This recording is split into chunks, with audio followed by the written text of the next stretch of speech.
Welcome, everybody. This is Cascade Composer's September Composer Insights. And we have a guest today is Stephen Lewis, who's going to uh, talk and play about Arnold Schoenberg's piano works, solo piano works. And I'm delighted to see you all here.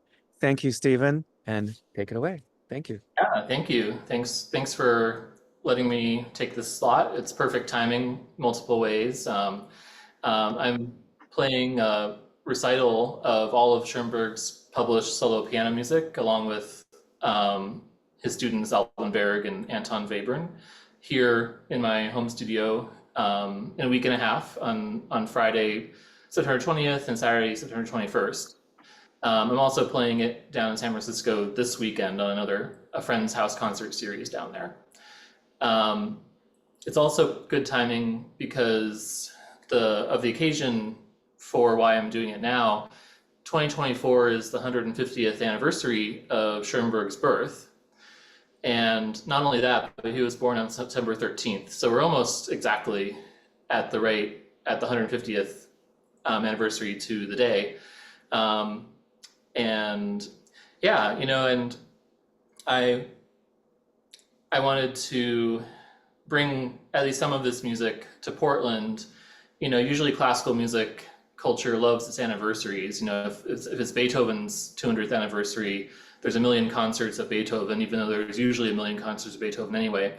But when it's Schoenberg, crickets, and like him or dislike him, it's hard to ignore that he's super influential composer. And so I wanted to make sure there was at least a little bit of Schoenberg love in Portland in 2024.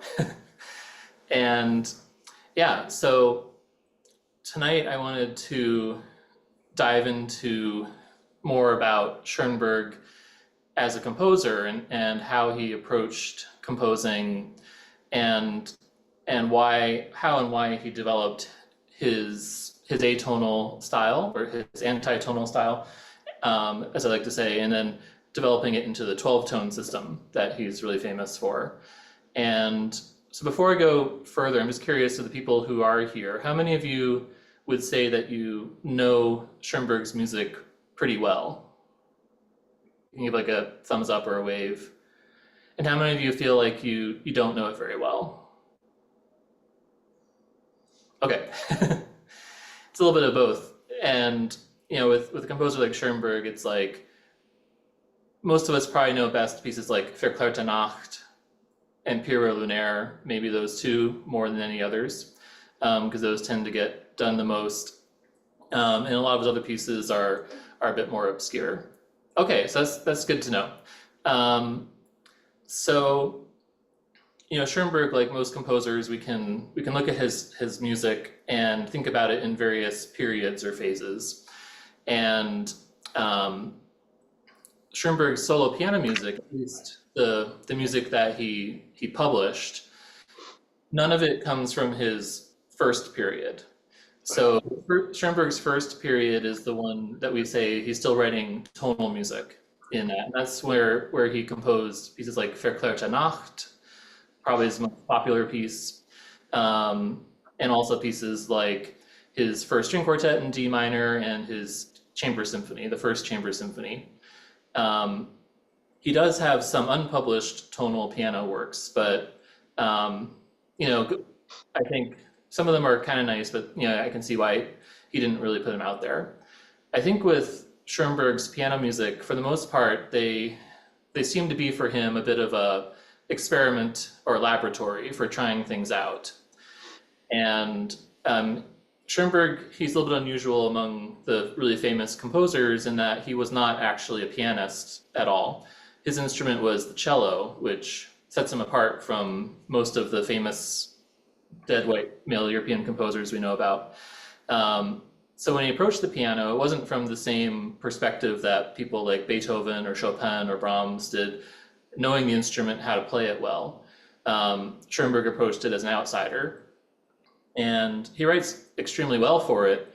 And in some ways, though, I think being an outsider, he manages to give you challenges as a pianist that not even people like Liszt or Brahms were able to go to, because Schoenberg is a little bit outside the box when it comes to writing for the piano. So tonight I wanted to focus in on a few of these pieces and kind of start from some of the earliest published pieces and go forward a bit, and to talk about some larger ideas about what Schoenberg was trying to do, and putting out some of the contradictory reasons why he was doing these things, because some of his reasoning, some of his motivations were highly contradictory. So it's good to know a bit about Schoenberg's background. Schoenberg was born in 1874 in a suburb of Vienna, and he was born into a Jewish family, and his family was kind of a lower middle class family. They lived in an area of Vienna that was basically like a ghetto for Jewish people. At the time in Austria, there were laws that officially made Jewish people second-class citizens. And so they didn't have the same rights or privileges as Christians, especially Catholics, did in Austria. And so because of that, a number of Jewish Austrians would go on to convert to Christianity. Somebody like Mahler converted to Catholicism for a little while, and Schoenberg himself officially converted to Lutheranism when he was a young man, which was itself kind of a weird choice, because it wasn't much better to be a Protestant in the very Catholic Austria than it was to be a Jewish person. So, but Schoenberg always seemed to have a bit of this contrarian streak in him in various ways. So it sort of makes sense that he would kind of go along with it, but also still go against the grain, even in that kind of thing. Schoenberg was mostly self-taught, although his mother worked as a piano teacher, and but he mostly taught himself about music and playing the cello. He did take some composition and counterpoint lessons with Alexander Zemlinsky, who's a underrated composer. He writes really great stuff. And Schoenberg would go on to be his brother-in-law, because he ended up marrying Zemlinsky's sister in his first marriage. And so anyway, Schoenberg was in this situation, in the waning power of the Austrian-Hungarian Empire leading up to World War I. And it was in this world where, on the one hand, he was this outsider. Because he was Jewish culturally and religiously. At the same time, Schoenberg was always a believer in the superiority of German culture. And so right there we have a powerful contradiction in Schoenberg as a person, because that superiority and this belief in the superiority of German culture, of course, is a big part of what led to Nazism and fascism in Germany and Austria later on. And Schoenberg himself eventually had to flee from Germany, where he was living in the 30s, because of the rise of Nazism, and moved to the United States.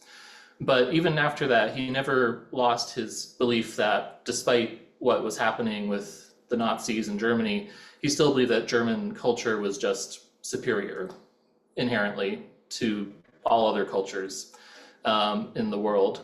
So these two facets about him, his outsider status as a Jewish person, but also his faith in the superiority of German culture and music, were both extremely important factors in how he developed his style, and going from his early tonal music to his atonal music and beyond.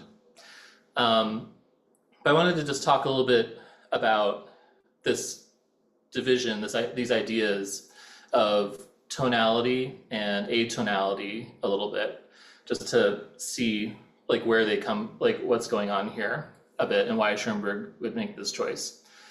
So a lot of how we understand music, how the reason why it moves us, the ways in which we can talk about it, and also for us as composers, a really important way in which we compose, whether we do it sort of knowingly or intuitively, is through this idea of conceptual metaphor.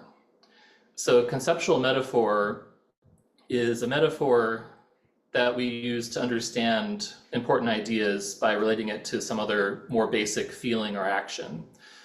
So a lot of how we understand most things in life are based in these conceptual metaphors. And if any of you have heard of the author George Lakoff, he wrote a lot about these conceptual metaphors. He has this great book called Metaphors We Live By that kind of goes through a lot of these basic conceptual metaphors relating to ideas and concepts like time, love, knowledge, things like that. It's really interesting to read that.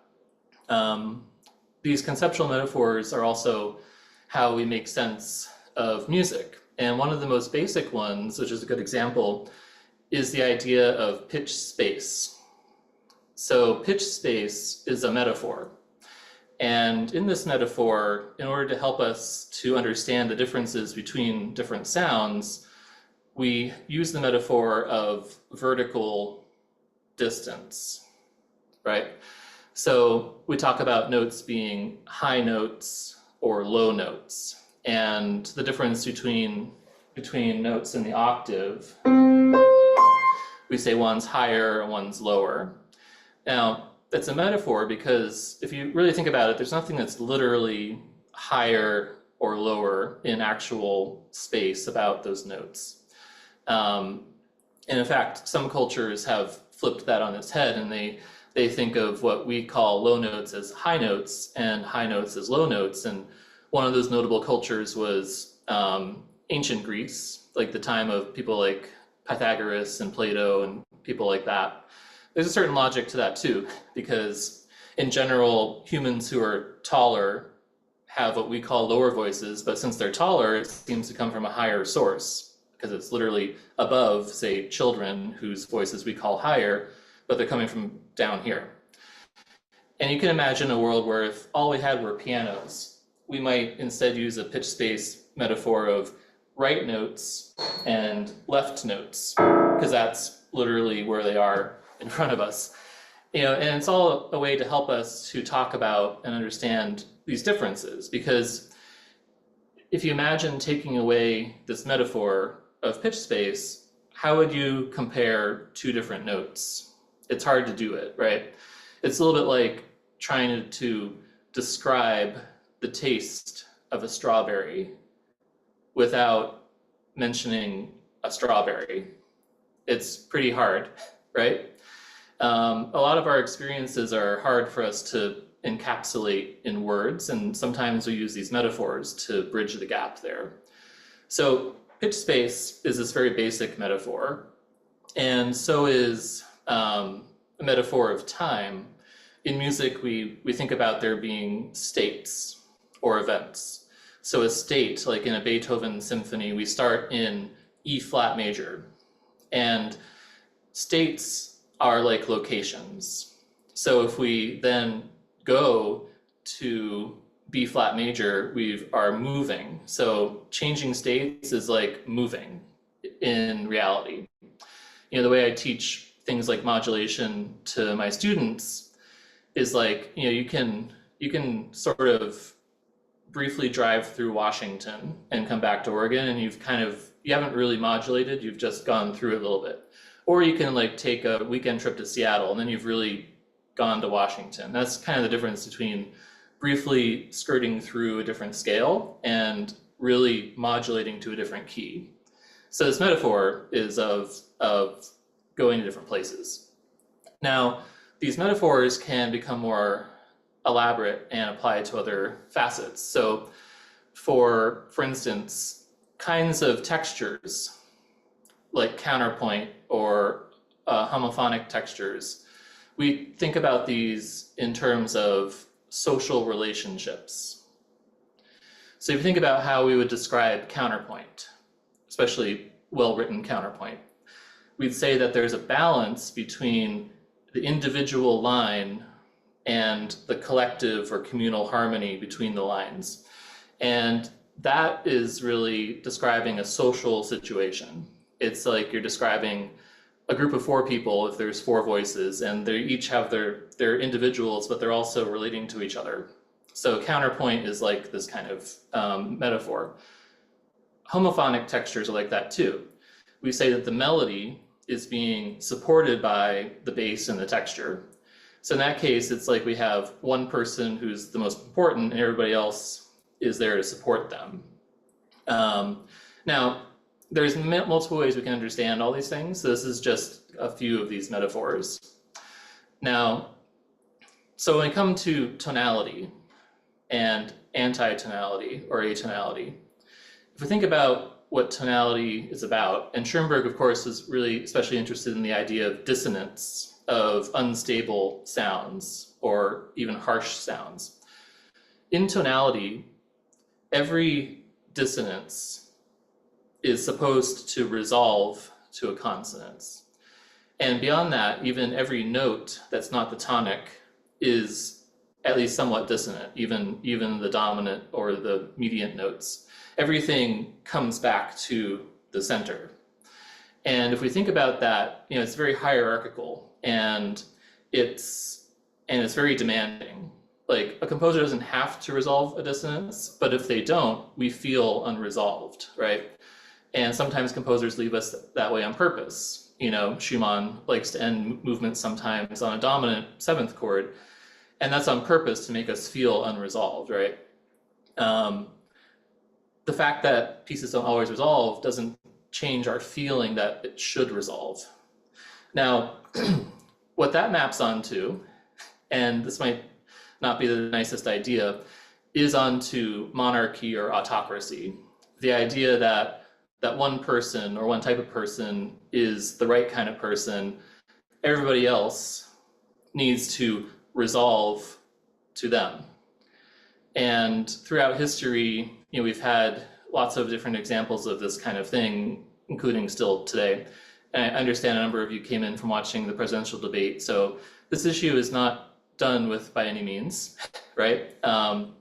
And so now we're starting to get really towards Schoenberg again. I know it's a little bit of getting there, but as a Jewish citizen of Austria, Schoenberg was a dissonance. He was not who he was supposed to be. In Austria, it wasn't just sort of a bias or a prejudice. It was literally in the law too, that Schoenberg as a Jewish person was second-class citizen. And a lot of Jewish residents of Austria tried to resolve themselves to fit in better with the structure of Austrian society by converting to Christianity. And technically that was supposed to help them, but as we might know from reading the biography of somebody like Mahler, it doesn't actually help, because even if you convert out of Judaism, the real Austrians still remember that you're not a real Austrian because of your Jewish heritage. Again, echoes of things we're dealing with in our country, real Americans or not real Americans, that kind of thing. So tonality has this system that tries to force everything to resolve. And I think that deep down Schoenberg felt like something that he wanted to resist. He didn't like that idea because it was something that he was subjected to himself in his own life. And he was always trying to resist that, as anybody would try to resist that. So try and remember that. The second thing is a little bit easier to explain since we are very familiar with classical music, German especially. Schoenberg, like I said, really believed in the superiority of German culture, including music. And he really worshipped and venerated composers like Bach, Mozart, Beethoven, Wagner, Brahms, people like that. But Schoenberg looked at them and he saw them all as being fundamentally stuck and restricted. He thought that they were really great composers, geniuses, who were striving for greater truth in their music, but they were hemmed in by artificiality and custom. And that artificiality and custom is the tonality. So, and the part about their music that Schoenberg thought was the greatness, the thing that they were trying to get to but were stuck a bit, was their motivic compositional development style.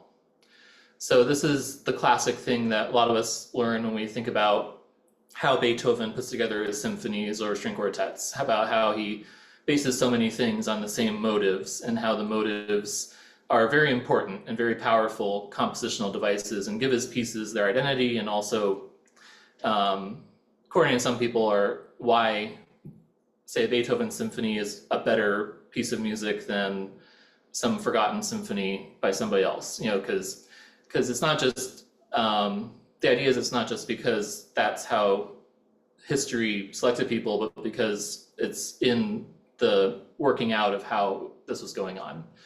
And Schoenberg especially saw in both Brahms and Wagner this continued push to try and prioritize motivic composition over tonality. And so in Wagner, there's, especially in an opera like Tristan und Isolde, it gets very far away from keys, moves to lots of keys, but the motive or leitmotifs are what's really important in constructing that music. And we can see that to some extent taken even further in Richard Strauss and Mahler, their music. And Schoenberg was young enough to not be caught up in the Brahms Wagner fight. Like he thought that was silly. He thought they were both geniuses. They're just different styles and all that. So from two different directions that are pretty opposed to each other, Schoenberg had these motivations to shed and get rid of tonality. And he kind of pushed further and further in even his early tonal pieces to do that. Another metaphor that people use to talk about this idea too is the idea of addiction and drug use. So, and the idea is that because of what composers like Wagner especially were doing, dissonance was losing its potency. We didn't react to dissonance in the same way we did before. Kind of like how somebody's addicted to certain drugs might need to take more of the drug to get the same reaction that they're used to from before. And it's like a vicious cycle, right, when it comes to drug use. And in tonality, the idea was that composers needed harsher and more complex dissonances to achieve the same kind of state that Mozart could do with a simpler harmony, right? And that explains a lot of the weird chords in Strauss's operas or Mahler's symphonies, this pushing in that direction. Schoenberg was very aware of what was happening in other countries. So he was very aware of Debussy and what he was doing, Scriabin and Mussorgsky and what they were doing. So he knew other composers were starting to also break free from strict tonal rules, but Schoenberg felt like he needed to carry this forward in this Germanic tradition. At the same time as he was also, he also coined the term emancipation of the dissonance. So Schoenberg, when he talked about his atonal music, he put it in a way that directly called to mind politics and society. And keep in mind that, Schoenberg was born in 1874, so that was less than 10 years after America ended its civil war, and Brazil still hadn't abolished slavery when Schoenberg was born. So it was still a present, like a very recent kind of issue in his time. So when he uses emancipation, it's not abstract. He's calling it out. He's saying like, we emancipated people from slavery, now we need to emancipate dissonance from tonality. He was drawing that comparison. Whether you agree or not, that's up to all of us to think about, but he knew what he was doing when he used that word, and some people could find that to be offensive because it's an art form and all that, but I think he did mean it to have that kind of valence to all of that. So here's the thing about tonality. Tonality doesn't exist in the music that we listen to or write. Tonality exists in all of our minds, in all of our brains. It's kind of like a spoken language, like English or German or something. There's nothing in the music itself that in tonal music where a leading tone has to resolve to a tonic or anything like that.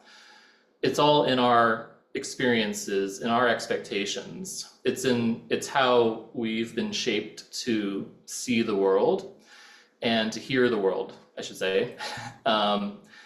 And so if all of us somehow lost that, then tonality would lose its potency. You know, various people have tried to make arguments that Western tonality is based in nature, like in the overtone series or other things like that, and it just never holds up because it's just not true.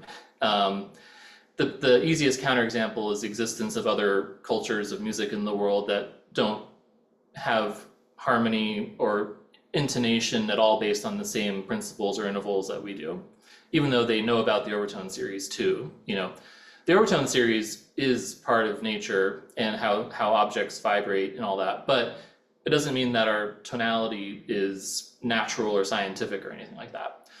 It's how we hear things. So when we're listening to music of any kind, whether it's traditional tonal music, if it's pop music, if it's atonal music, if it's music from other cultures, those of us who are raised in a Western society, our first way we hear it is to try and fit it into how we make sense of tonal relationships. Now, this happens to all of us, whether we've ever taken music theory and ear training or not. And to a certain extent, this is why all of us can generally agree that this music is sad, this music is heroic, this music is whatever. Because otherwise we would just always disagree on everything, and music would not seem to be able to have any emotional meaning for any of us. We hear these differences and how music moves from one thing to the other, and it generally makes us feel the same thing. That's why John Williams' music works. You know, it's why if a really cheesy pop song gets popular, all of us groan and that kind of thing. You know, we all basically agree on it. So when it comes to trying to do atonal or anti-tonal music, it becomes about avoidance. You have to avoid sounds or combinations of sounds that'll make listeners hear it in a tonal way. Because if you give the tiniest hint that it's still tonal, we'll start to pull in that direction and start hearing things in a tonal way. So it becomes more about this idea of anti-tonal music or anti-tonal listening to, if you're on the audience side of things. So a lot of times when we listen to Schoenberg at first, or atonal music like this, it can feel like everything is gray, or everything sounds the same. And that's also something I've experienced, say, like the first time I ever went to a full-length sitar concert. I felt like I had a hard time knowing what the differences were I was supposed to listen to and what they mean. You know, because when we say we listen to Western tonal music, there's a lot of different stuff changing all the time. And we all basically know what the important things are that are changing and what the less important things are. And we pay more attention to the important things. When it comes to Schoenberg's music, at first, we don't know what that is, right? And so it starts to overwhelm us a little bit because we don't know why things are changing, and we start to get lost, and our brain's like, okay, I need to shut down a little bit. So even though I love Schoenberg, when I first started encountering his atonal music, I had a really hard time at first, you know. I had a CD that had his first chamber symphony, which is tonal, and then Pure Lunaire, the whole album. It's a great album. But when I was still like in 10th grade, when I first got it, I listened to the chamber symphony dozens of times, and I don't think I listened all the way through to Pure Lunaire at all. Because it was just that hard at first, you know. I didn't really get into Pure Lunaire until I was at college, and a student did a performance where she did it in English instead of German, and it was amazing. You know, pulled you right in, and it was like, after that, I loved that piece too. Okay, so I'm gonna give this general background, and so I want to do some playing for you now, and then talk a bit about what Schoenberg is doing in this piece. So this is a piece from Schoenberg's Opus 11. It's his earliest published piano music. And this is the second of these three pieces. So before I say anything else, I'm just gonna play through it and then we can talk about it. So the piece is about, I'd say about 7 minutes long or so. And so I'm gonna switch my audio to my microphones and then go ahead and play this one.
Wonderful.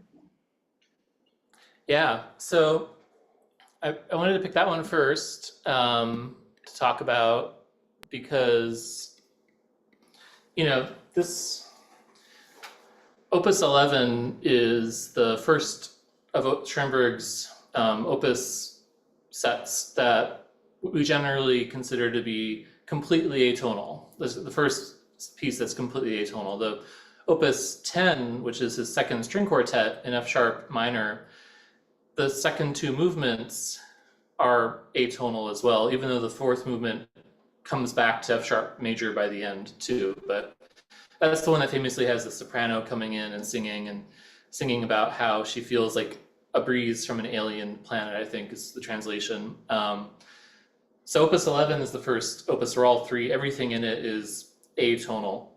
I'm putting the scare quotes here because I have this joke that I like to say that all of my favorite atonal pieces are in D minor. And because I love The Rite of Spring. People often say it's atonal, but the first part's in A minor and the second part's in D minor. It's like the dissonance is sitting on top of some very kind of, saying it's not like D minor like the way Mozart would have D minor. It's more like how Debussy would have D minor, and then the dissonance is sitting on top of that. Same thing with my all-time favorite piece by Schoenberg is actually his 5 orchestral pieces, which is from this period. And if you really get into the details, like the first movement, for instance, the main melody can clearly be understood as being in D minor. And then for most of the piece, there's this drone on the bottom that's D, A, C sharp, which is just a dissonant version of a D minor drone. And it's not a criticism. I think it shows how this wasn't just like an on-off switch. It wasn't like tonality and suddenly atonality. It was a gradual process. In this one, Opus 11 number 2, it's probably the one of this set that I'd say sounds the most tonal to us now. Like a lot of the harmonies are clearly quite dissonant in the sense that they have a lot of minor seconds or major sevenths in them. At the same time, Schoenberg still seems to be working with arriving at tonal goals and that kind of approach. And especially a lot of, if you analyze this, a lot of it starts to seem like he started with D minor as the central area, and then exploded it outwards as far as he could along the overtone series to get far from the central area and to get to the nether regions of the chromatic scale and all of that. But a lot of the big arable points still go to B flat major or have a B flat in the bass, and some of the other goal harmonies involve a lot of this going back and forth between D and F over and over again. Exactly, yeah. I think a lot of the harmonies in this piece also can, to us, sound kind of jazzy at this point. And because a lot of them are based on stacked fourth chords where you alter the quality of the fourths, which is a little Scriabin, but also a little bit like, I'm not as good with jazz, so I won't try and say somebody, but there's certain styles of jazz where this kind of harmony is pretty prevalent too. Yeah, like Thelonious Monk. And Schoenberg was still discovering how to create something that would really defy tonality consistently all the time. And the process that he went through to do that was one, like, I think it was, maybe it was Liz asked me this at the beginning or somebody else, like, did Schoenberg do this rationally or was it more intuitive?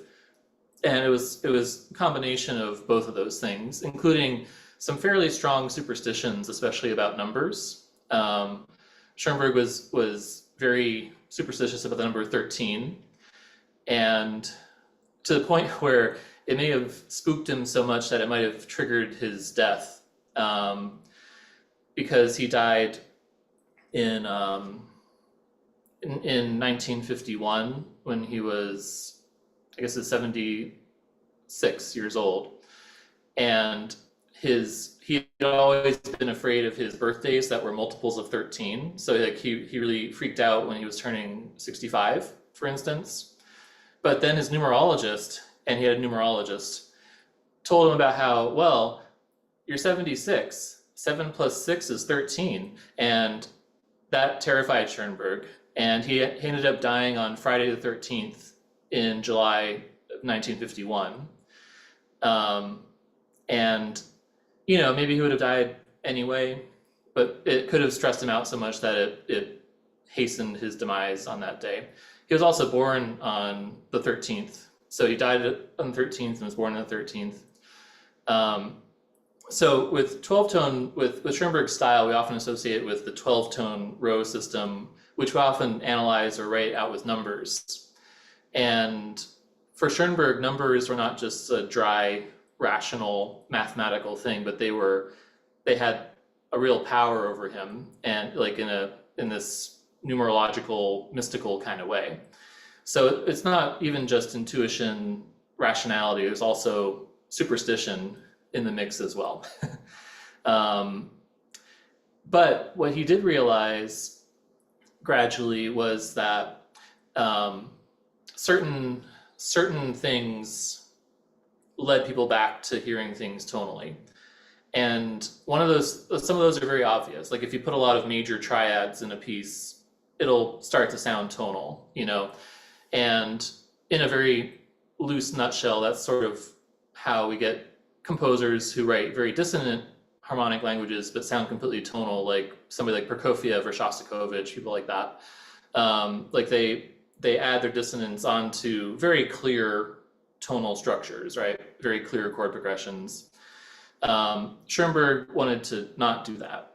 And what he started to realize and come to in his music more and more was that he wanted to completely saturate the space in his pieces with all 12 notes of the chromatic scale all the time. And that's one of the ways that you can more effectively resist tonality and create a situation where there's very thing in a tonal way. And there's other things too, like avoiding octave doublings, and ideas like that. And But Schoenberg, remember, his goal was never just to get rid of tonality for its own sake. He also was doing it because he wanted to elevate this motivic style of writing in classical music. And so as he was going forward, he hit a real impasse. For a long time, he didn't know what to do. When he entered his first atonal period, a lot of his pieces are relatively short. I think I just played one of the longest ones that doesn't have a text attached to it. Or there was some other kind of structure he could add on to it. Like in Pierre Lunaire, there's the poem. So he's setting the poems, and that helps give the structure.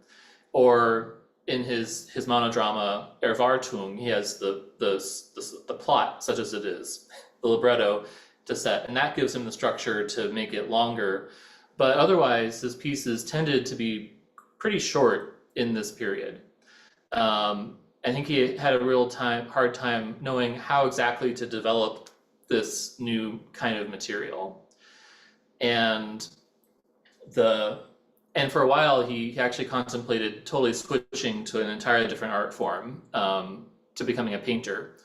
And some of you have probably seen some of Schoenberg's paintings, and he was actually pretty talented at it. He paints in this expressionistic style that's not so different than like the Scream by Edvard Munch, and Schoenberg himself was friends with people like Vasily Kandinsky and other important painters of that expressionistic and the Blue Rider school and all that kind of stuff.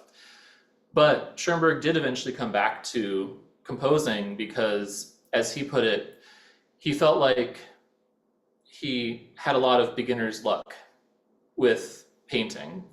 And he got to the point where he realized how much more he'd have to learn to really become a really good painter, like Kandinsky or Paul Klee or people like that.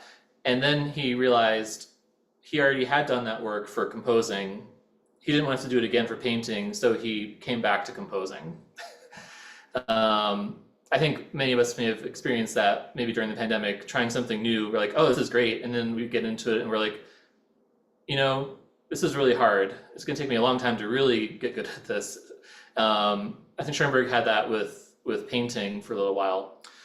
It was also around the time that World War I, and Schoenberg did join the army. He served in the Austrian army during World War I. So that also obviously took up his time for a while. And I don't know that much about what he did during the war. He was clearly not killed or injured badly or anything. I don't know if he was a soldier or a medic or something else or what, but that took up some time. Schoenberg, we often think of him as this very serious composer, doing very serious things. But Schoenberg could also be extremely playful. I think in his music you see this whole range of feelings and emotions the way we do in a lot of other composers. I think it's most obvious to us in his tonal earlier music because we can compare it to other tonal music and see the range of his abilities. But I think it also comes out in his atonal music as well, and in his serial music. I wanted to play just one short piece from this middle period, or from this atonal period where he was writing very short pieces. This is just the second piece from his Opus 19, which he called 6 Little Pieces. And in this one, it's very, very minimalist, and it's one where he's not just, you can hear it, and it's clear that he's sort of teasing it being tonal in some ways before bringing in the complex chords. But it's a very fun minimalist piece. So this is the second of Schoenberg's 6 pieces from his Opus 19. I'm gonna switch.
So, I mean, it's on the slow side, but I feel like it's a very, very playful, somewhat teasing little piece, and um, including some unusual, some hallmarks people don't usually talk about in Schoenberg, which I've been noticing playing all these pieces.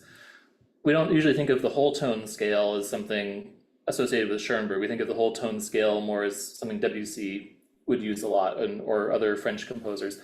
But Schoenberg is obsessed with this scale. He loves it, and he often likes to put in these 4-note whole tone scale gestures, just throws them in the middle of his pieces.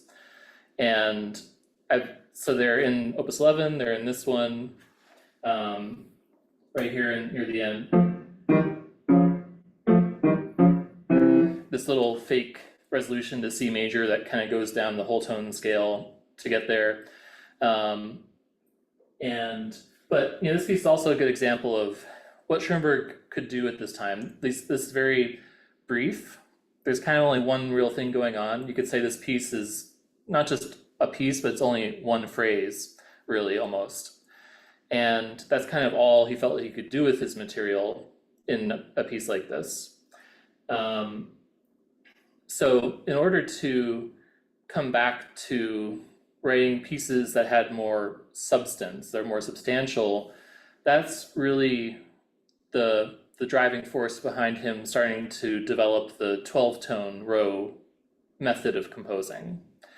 He wanted to have a way to have a generative source for creating longer structures, longer forms, being able to write, like, say, a sonata allegro form again, or writing an extended piece where you could have multiple phrases and sections, and that at least he would feel like there was a good reason why he was able to actually write something longer instead of something really short and aphoristic like he did for a while. The idea of the 12-tone row is about creating a unity, really, between the motive as a melody and a motive as a chord, as a harmony. In a 12-tone row, as Schoenberg uses it, and the 12-tone row, by the way, in case any of you haven't really done much with it, the 12-tone row is really a method of composing. It's not a harmonic style. You can use the 12-tone row approach to write pretty much any kind of music that you want. A lot of it depends on how you build your row, of course, but even Schoenberg's own student Berg would write 12-tone music that sounds a lot more tonal than you might think, like in his violin concerto. Schoenberg himself would, in the end of his life, would write 12-tone music that sounded a lot more tonal again after he moved to the United States. It's more of a method of composing than a style of composing, I'd say. But for Schoenberg, the 12-tone row, Schoenberg liked this idea of having complete unity of his ideas in his compositions.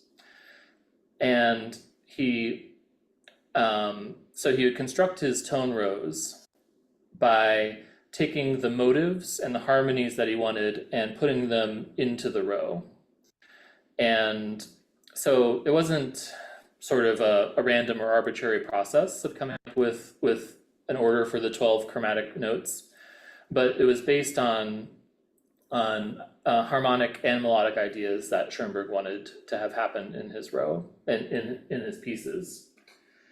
The first piece that he wrote that fully used the 12-tone approach throughout the entire piece is his suite for piano, Opus 25.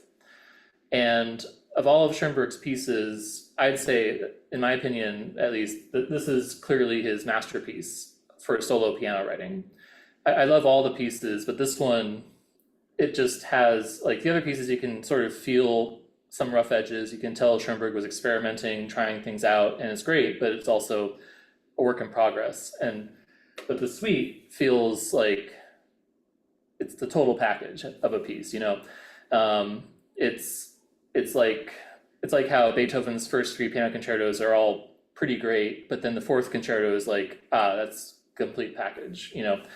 And again, that's my opinion, but you know, it's that kind of thing where it just feels like it's on the next level than the others. It's the first piece where he used the 12-tone method all the way through, and I wanted to, I wonder if I think I can share the screen with all of you here briefly.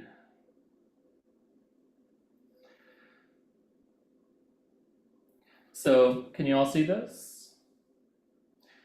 So right here, I'm borrowing this from Wikipedia. This is the tone row that Schoenberg used in his suite, Opus 25. Now, the way that you should read this, we usually think of a tone row as a sequence, like a melody, 12 notes in a row, right? And to see it that way, you start with the top line. So the first note of his entire row is the E, and then it goes to F, G, and then to D flat. Then it jumps to the middle line, goes through the G flat, E flat, A flat, D natural, and then it does the bottom line, B, C, A, and B flat. So that's how it is out in a row, but this way of kind of putting it as these 4-note phrases on top of each other, or 4-note motives, this is from Schoenberg's sketches. You can kind of see the text down here. And Schoenberg thought of his row, he developed it in part like this, not as just 12 notes in a row, but as like 3-note chords in a row. But also, he liked the shape of these melodies. The top one here is, let me come back over here, and so the top one, like those 4 notes, this one bears a similarity to the opening melody or little arpeggio in Pierrot Lunaire. I mean, it's obviously shorter, but what it has in common is they both are mostly made up of notes from one whole tone scale. Like the F, G, and D flat are all from one whole tone scale. And then there's one note from the other whole tone scale, the E natural. In Pierrot Lunaire, it's 5 notes are from the same whole tone scale. And then the other 2 notes are from the other whole tone scale. So that there's this whole tone sound, but then there's also the more clashing minor second sound that is in there too. Like that.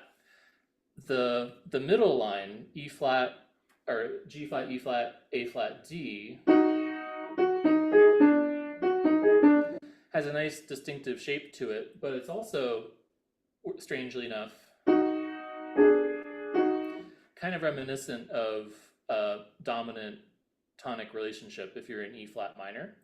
And he does sometimes write it that way in the suite now and then to have that be something that he obviously wants you to hear. And then the bottom line, that's the most chromatic of the segments. And if you read it backwards, it spells Bach. So he included Bach's name, the way Bach liked to put his own name into his music, but he put it in backwards. So instead of B-A-C-H, it was H-C-A-B. And, you know, since this suite, this is actually almost, besides being a 12-tone piece, it's also a neoclassical piece in some ways, because it's like a Baroque dance suite, like the kinds that Bach wrote. And so including Bach's name but backwards is a pretty clever, cheeky homage to his main inspiration for this piece at all. And then if you put all those together, you get some clashier harmonies, right? So Schoenberg built this to have these motives and the harmonies between them to work out in every direction. And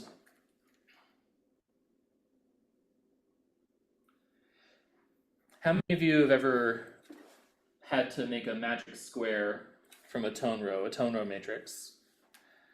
So for those of you who don't know what that is, that's where you basically figure out every version of the tone row. Because you can take the tone row, you can start, this one starts on E and goes like that. You can start it then on any other note you want. It just have the same intervals. So that makes all the rows of a tone row. And then from that square, you can see all the retrogrades just go backwards along the same thing. So you can have the tone row go backwards, or you can do inversions. So if you go up, that would be the inversion, if I remember correctly. Anyway, you get all the possible versions of the tone row from that. And it's a fun thing you do in music theory class in college to write out a tone row. And if you do actually want to write 12-tone music, it's very helpful because it helps you see relationships that you wouldn't have otherwise known there would be between different versions of your row. That can be really fun to exploit and all that. Anyway, for this first fully 12-tone piece, Schoenberg only used the outer edge of that matrix. So he just used the prime form, as we call the original version, and then he used the inversion starting on the prime note, and then both of those backwards. So he didn't explore a lot in the middle of his tone row yet. So that's something he would do more later on, and his students like Webern and Berg would get into that a lot. Early on, he stuck to the outside of the tone row. Yeah, so in the suite, using this 12-tone system, Schoenberg felt like he had more assurance in writing forms again, writing phrases again.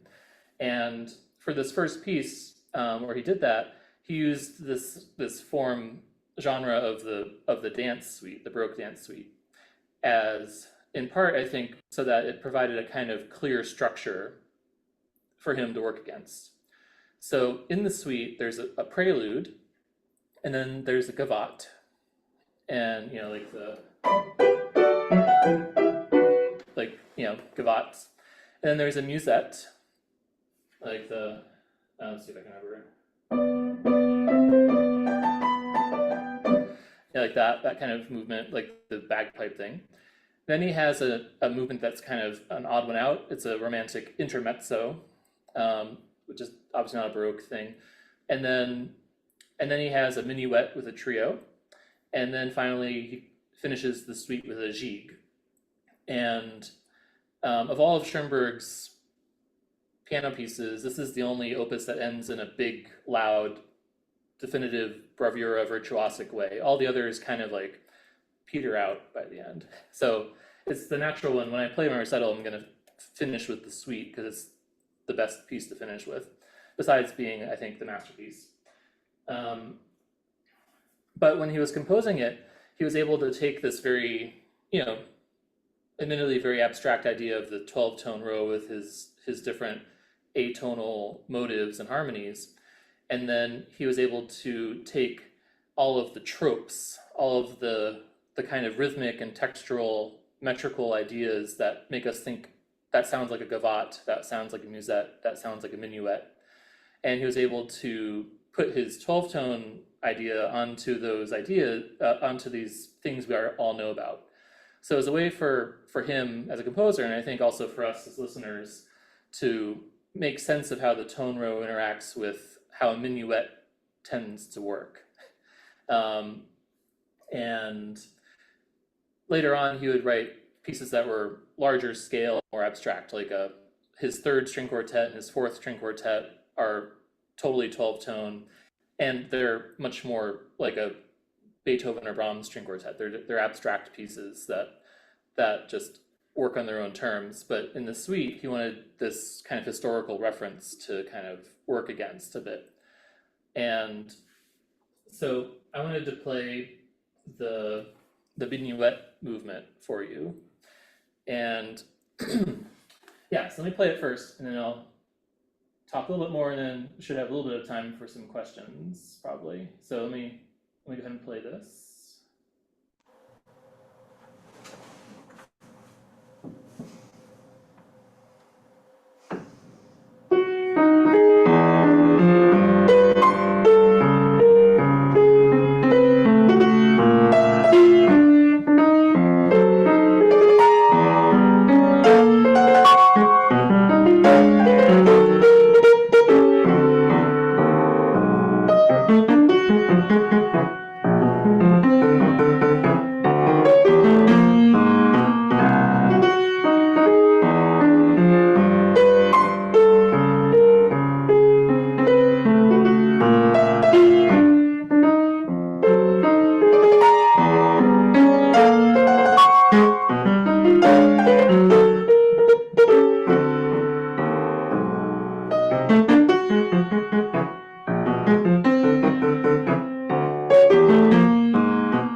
Thanks. Yeah, so it's full of all these witty references to different kinds of minuet rhythms. I think, given how knowledgeable he was, his main reference point is Bach, but then it's also, how Beethoven or Mozart or Haydn would have written a minuet in there too, and also, there's the sound from like from the movie soundtracks later on. I think there's not an entirely absent 0% chance that this inspired the soundtrack, because Schoenberg did move to Los Angeles. A lot of his students or students of students became important Hollywood film composers in like the 30s, 40s, and 50s. And Schoenberg himself would sometimes even have Hollywood actors and other people over to his house for pastries and stuff, living there. So those little whistly sounds might have gotten there. There's this real shift in his style. Like when you play Schoenberg, it feels like playing music like this feels like he's kind of really found himself in a way.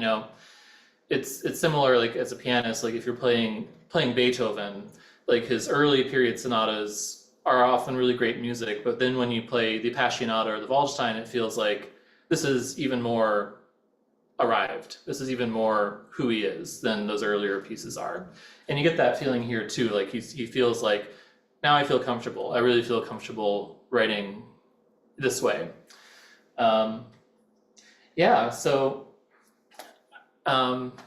love if anybody has any questions or anything they want to ask me about or share or anything. I think we still have a little bit of time. I know it's talked a lot. Hopefully it's interesting. And I'm playing all of this music plus Berg's sonata and Webern's variations on that recital in a week and a half. If you want to hear the rest of it, you should come join us. Anyway, so anybody want to have a discussion or questions or anything? Well, I just wanted to compliment you on a very cogent presentation. I mean, it's almost, it has its own very well-rounded structure and came to a climax there at the end. And my personal preference is for his earlier, more free atonal stuff, but that's just me. I also, the one thing I did kind of want to disagree with in a way was that it's not really a disagreement, but I would say that Ligeti showed us that actually you can have lots and lots and lots of tonal constructions without having music sound the least bit tonal. Oh, I totally agree. Yeah, I don't think Schoenberg is necessarily right or like his isn't the only answer or anything. Yeah, I understand that, but it's just and he was the first one, right? He had to try something, and he did, and in his own way, it worked very well. Yeah, exactly. Thank you. I was kind of curious about his approach to teaching and how strict was he with his quote rules of avoiding tonality in his teaching. When I was coming up and I was being taught by a professor who totally believed in the 12-tone approach and wanted me to practice it assiduously. Yeah. And, obey all the rules and avoid all the triads and not even have any perfect fourths in the tone row and so on and so forth. And of course, now I still write tone row music, but I ignore all those rules.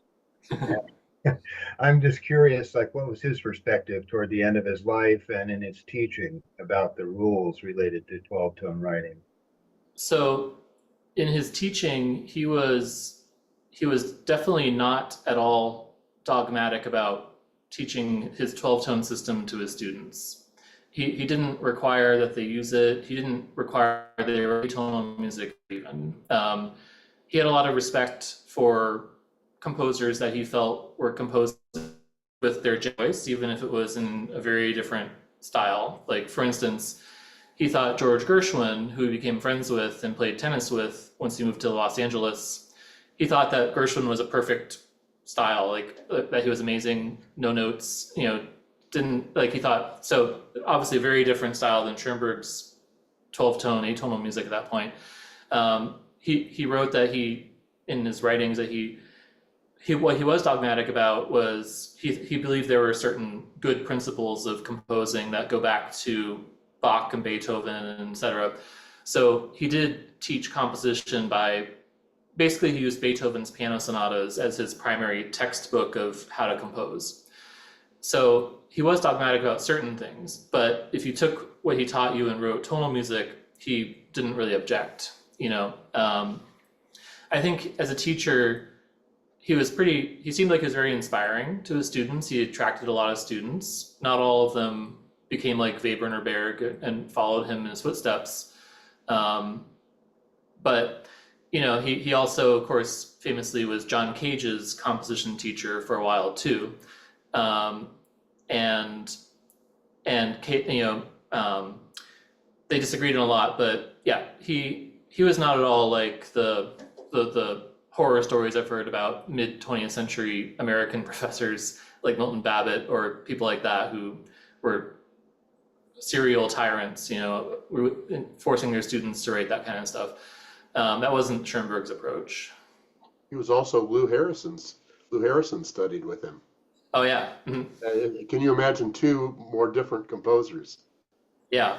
But Harrison wrote, he had his phase where he was interested in that sound. So yeah. I found, you know, I wrote some 12-tone pieces when I was younger. I found that it was freeing in a way to just put aside a lot of expectations and just, you know, I don't write in that way anymore, though I still use techniques taken from that, and everything. Yeah. Thank you so much. It's really very, very informative, and I liked it a lot. Welcome. The first two pieces that you played, there was this kind of ostinato in both of them. Mm-hmm. So in my mind, that created a center, not a tonal center, but a kind of center, and everything else was revolving around it. Is that a common thread in more of his piano pieces, or is it by accident?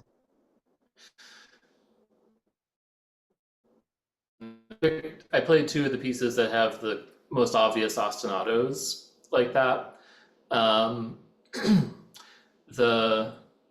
It's not that common, I think, for him.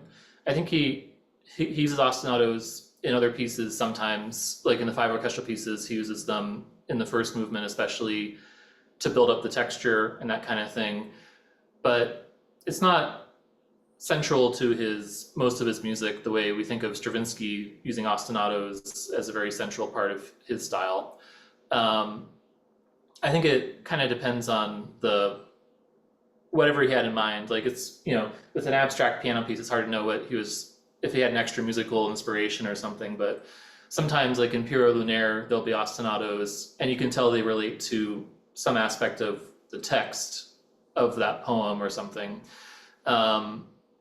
Yeah, it's not not super common, I think. It's there sometimes.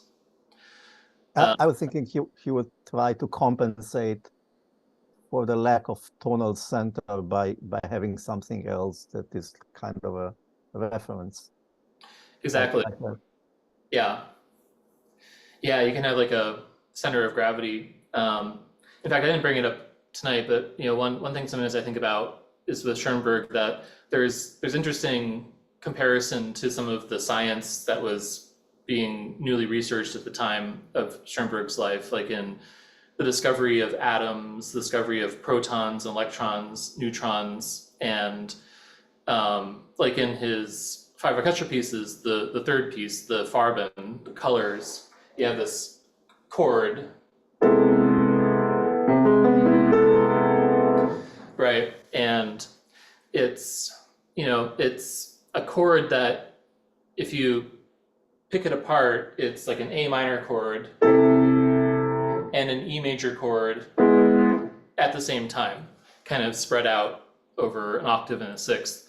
And so sometimes I thought like that's almost like the haziness of the quantum world of the atom with electrons. Like it's to get away from tonality, he doesn't leave them, he just forces them to be on at the same time. And it has a similar effect of getting tonality out of the picture in a way. I don't know if Schoenberg was at all up on what Einstein and Rutherford and Max Planck and all those people were doing or not. He didn't have that thorough an education in science, I think, but you know, sometimes these things are just in the zeitgeist. Anyway, yeah. The other question I have, at the beginning you mentioned, you made this analogy of being Jewish and kind of the outsider, and then the kind of the tonal system with the clear, like the monarch and all that. Is this your metaphor? You're bringing them together, or he was conscious of these things? And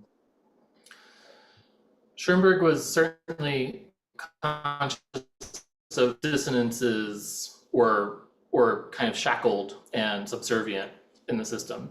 I think the part that, I don't know if I'm the first person to think of this, probably not, but I don't know if Schoenberg ever compared tonality directly to monarchy. Like I think when he was thinking about metaphors, he was, you know, not as clear and direct as I am, since I've read George Lakoff and how he talks about things. Schoenberg was still more, you know, I think he was very romantic in nature, in sentiment, in all that. So for metaphors were more alive and could be vague and inconsistent, and all that.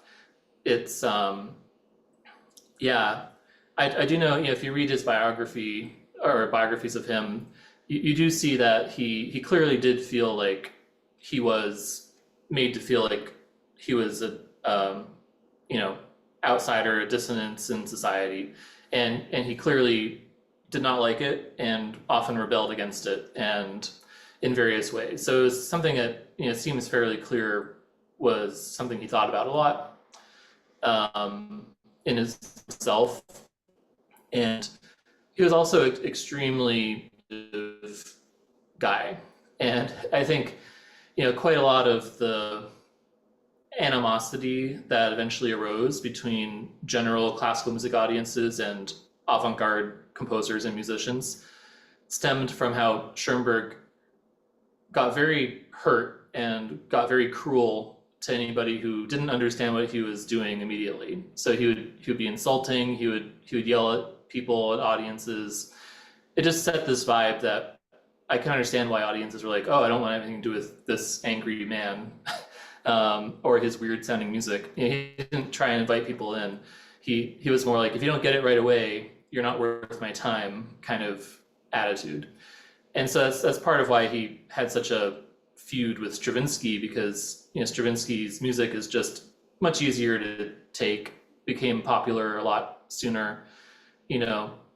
But yeah, I don't think Schoenberg had that metaphor in that way. I think about that. I forget, maybe somebody else has talked about that before, but I'm not aware of it. I don't want to take credit for somebody else's idea if I heard it somewhere, but it's just been, you know, floating around my mind for a while. Thank you. Yeah. You know, you mentioned that he wanted to get back into, excuse me, into a form. And for me, each piece that you played, and every time I hear it, I don't know if I get lost in it, but I can hear the form. I hear something coming back. The first one particularly sounded almost like you knew it was coming next.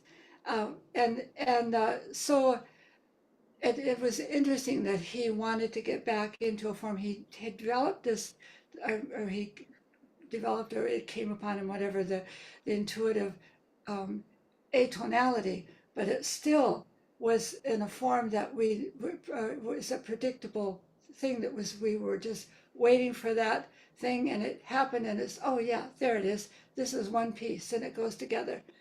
I don't know if that makes sense, but Absolutely. You know, I think when you study Schoenberg's music, and if you get to know it, you realize that he only discarded a few things, and they make a huge difference in the sound. But there's a lot of other aspects of traditional classical music that he kept. For instance, counterpoint, it functions largely the same way in Schoenberg's music as in earlier music, as long as you just kind of swap out which intervals you decide are consonant and safe and which ones are you have to go through.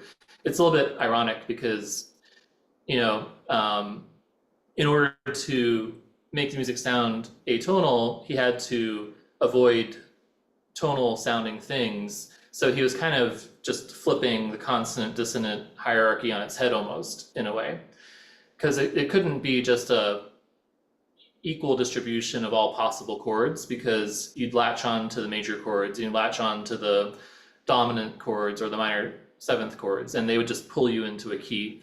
So the things in tonality that are consonant actually sort of become the dissonant sounds in Schoenberg style. You have to avoid them, and they can sort of happen sometimes in passing. But yeah, so the counterpoint otherwise, though, like in terms of rhythm and how voices relate, is really similar. And then the overall kind of phrasing and how a piece builds to a climax and all that is same. It's just the same. And to the point where like some later composers, like Pierre Boulez, for instance, when he was an angry young man, really took Schoenberg to task and basically said, like, Schoenberg is dead. Like he was sort of radical in one way, but then he was too conservative in all these other ways, and he's not the way of the future. We need to abolish everything. That sort of angry young man energy. No, I think that's what people start to feel when they listen to his music more. That it does have those traditional shapes in them in the pieces. When I teach piano, I teach composition right along with it. And so in the past, it's fun to incorporate different styles as a student would get a little hint of them in a piece in a lesson book. And so the most fun I had was with the 12 tone. And it was, some students were just painfully trying to make it tonal until they came to like, these last three notes, what am I going to do with these last? But this one girl was just really good at it, and she was a high school student, and she wrote this beautiful atonal 12-tone piece, and she called it "Feeling Sick." But she won competitions with that piece. She just really did, but she didn't take it seriously. She just it was purely academic to her, and it just kind of worked. It was really fun to work with. Yeah. It is fun. Stephen, do you know I'm trying to think of who it was that I think it was Schoenberg in particular they were referring to as Brahms with all the notes wrong. Oh, You heard that phrase before? I was trying to think of who said that. I've heard something like that. Yeah. I'm not sure. As a way of expressing what you just said, that Yes, he was conservative in so many ways except for this one. And you said he was pitch a concept, romantic. yeah. Yeah, it just seems like that. Yeah, exactly. I think one thing on that matter, I think one thing Schoenberg was very progressive in is that his commitment to emancipating the dissonance also extended in general to the other, like big O, the other, and you can see that in subject of some of his pieces, like Verklärte Nacht, for instance. The story of Verklärte Nacht is about two young lovers, and the woman in the couple had a one-night stand before they had gotten together and was pregnant with another man's child. And so she confessed this to him. And at first he was upset, but then he looked at the stars and realized that he can love her and this child, and they reconciled. And it's this very beautiful moment where, most classical music where a woman transgresses romantically or sexually, she gets punished. Like in most tragic operas, right?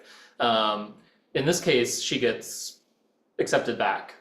And Schoenberg was often drawn to these topics that have to do with trying to empathize with or humanize people who are more oppressed in society. And that it's kind of, whether he was really super conscious of it or not is, I don't know about that, but it's an interesting part of his style, which contrasts strongly with Stravinsky, for instance, who, you know, in The Rite of Spring, he reduced the female character to just a girl, and she has to just die for the good of everybody. And it just kind of retrenches some of the misogyny that's in Western art and in music a lot more than Schoenberg would. You know, it's very, very opposite in some ways, those two, Schoenberg and Stravinsky. And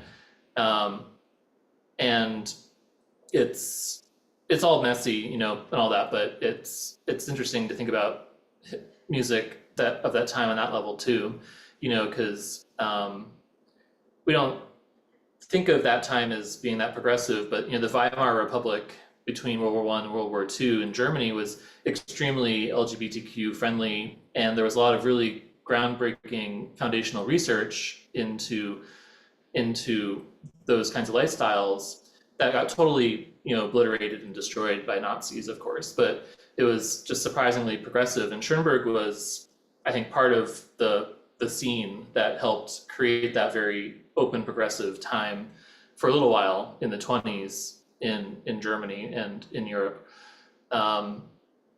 Anyway, I know it's a little bit of a tangent, but I think it's interesting to think about which ways Schoenberg was radical and which ways he was conservative, and how they overlap, and sometimes they're in conflict and all that. Just like all of us, I guess, you know. Yes. Thank you so much. Thank you. Yeah. Thank you very much.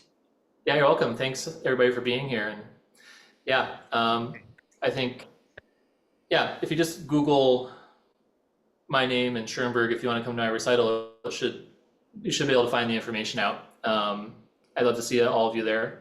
I think some of you are already signed up, so that's great. All right, thanks, and I hope to see you all again in person soon. Yeah. Good Thanks, night. Stephen. Thank All you. right, Thank you very much. yes, good Bye. night. Good night. Hey, Kevin. Yeah. While I've got you on the line here, did that time tomorrow, does that work for you to meet? I haven't rechecked. I thought you said you couldn't tomorrow, but maybe Thursday? Like tomorrow, I said Thursday was better, Uh-huh. but then Nick came on and said that he works on Thursday, and so tomorrow would be better. Oh, let me catch up. I'm sure my Wednesday is going to be great. So Okay. if it sounds like we can arrive at a point where we can get together. What time? I was looking at around 12:30. 12:30? Okay. Sounds great. I'll see you All right. tomorrow. Thanks. All right. Thanks, Kevin.